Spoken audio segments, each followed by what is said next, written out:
हे संधी साधू देशप्रेम आहे.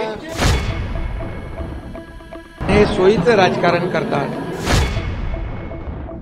सिंदूर उडालेल्या दगडांनी खऱ्या अर्थाने सिंदूरच्या पुड्या बांधण्याचं काम करू नये. सिंदूरची काळजी करू नये. खरं म्हणजे हे संधी साधू देशप्रेम आहे. कारण जेव्हा पहलगामचा हल्ला झाला, जेव्हा आपल्या बहिणींचा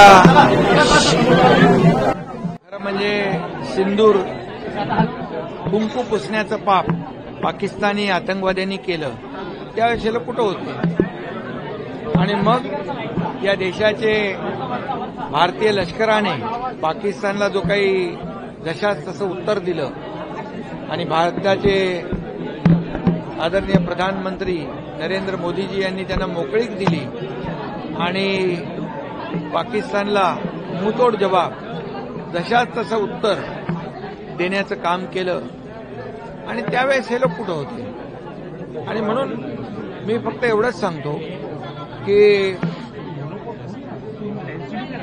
या ठिकाणी त्यांना या बाबतीमध्ये बोलण्याचा नैतिक अधिकार नाही आहे. कारण हे सोयीचं राजकारण करतात. आणि म्हणून सिंदूर उडालेल्या दगडांनी खऱ्या अर्थाने सिंदूरच्या पुड्या बांधण्याचं काम करू नये. सिंदूरची काळजी करू नये. आणि खरं म्हणजे जे पाकिस्तानची वाहवा करणारे, ज्या पहलगाम हल्ल्यामध्ये जे लोक शहीद झाले आणि त्यानंतर ऑपरेशन सिंदूरच्या माध्यमातून आपल्या लष्कराने जो बदला घेतला, त्या लष्करावर संशय निर्माण करणं, त्यांच्या शौर्यावर संशय निर्माण करणं आणि त्याचबरोबर भारताची बदनामी देशात आणि विदेशात जाऊन करणं, हे कुठलं देशप्रेम आहे. त्यामुळे त्यांना याच्यावर बोलण्याचा नैतिक अधिकार नाही. पाकिस्तान भारताचा दुश्मन आहे, तो दुश्मन आहे. ही भूमिका जी आहे ही कायम आहे.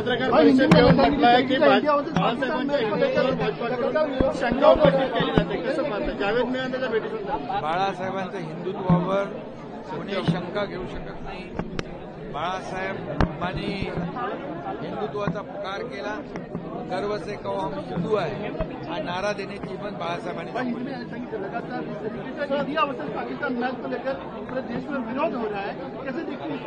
देखिए ये मैं कहूंगा ये बेगड़ी देश प्रेम है.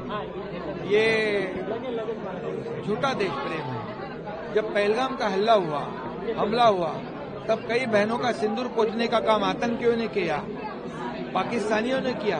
तब ये लोग कहाँ थे? तब हमारे जो भारतीय जवान हैं उन्होंने पाकिस्तान को मुंहतोड़ जवाब दिया. हमारे प्रधानमंत्री जी ने उनको फ्री हैंड दिया. पाकिस्तान को सबक सिखाओ. ईंट का जवाब पत्थर से दो, गोली का जवाब गोले से दो.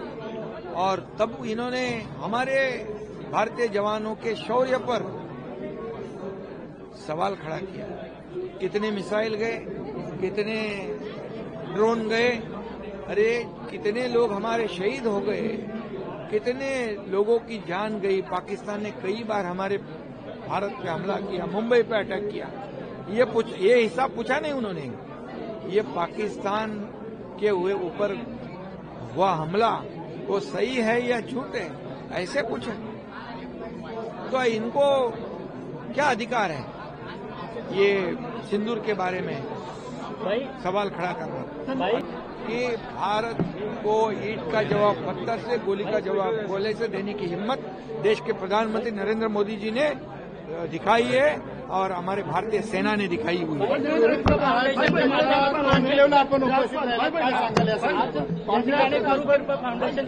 गुरु कृपा फाउंडेशनच्या माध्यमातून आज या ठिकाणी कॉन्फरन्स होती डॉक्टरांची. हे 8वं वर्ष होतं. हे हजारो डॉक्टर हे मुंबईमध्ये महाराष्ट्रामध्ये सेवा देत आहेत. याने कोविडमध्ये देखील मोठं काम केलं आणि डॉक्टर रत्नपारखी त्यांचे प्रमुख आहेत. खऱ्या अर्थाने हे रुग्णांचा जीव वाचवणारे हे सर्व डॉक्टर आहेत. आणि परमेश्वरानंतर दुसरं स्थान डॉक्टरचं असतं आणि म्हणून या डॉक्टरांच्या कॉन्फरन्सला मी आलेलो आहे आणि म्हणून मी त्यांना शुभेच्छा देतो. यांचे जे जे काही प्रश्न असतील ते सोडवण्याचं काम आरोग्य विभाग करेल अशा प्रकारचं देखील मी त्यांना शुभेच्छा देतो.